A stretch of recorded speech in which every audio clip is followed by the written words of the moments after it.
In this video, I want to show you how to set timer on iPhone camera. To set timer on your iPhone camera, it's very simple and very basic to do. The first thing you want to do, you want to go to, you wanna open up your camera. So once you open up your camera, I want you to check the top. If you check the top, you're going to see one icon facing upward. I want you to tap on that icon. Once you tap on it, you now want to look down. If you look down here, you are going to see this clock icon. So I want you to tap on this clock icon.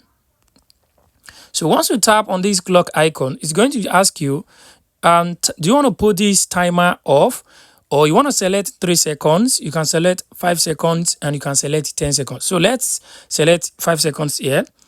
So once you select 5 seconds, it will be activated successfully. So let's now tap on take photo.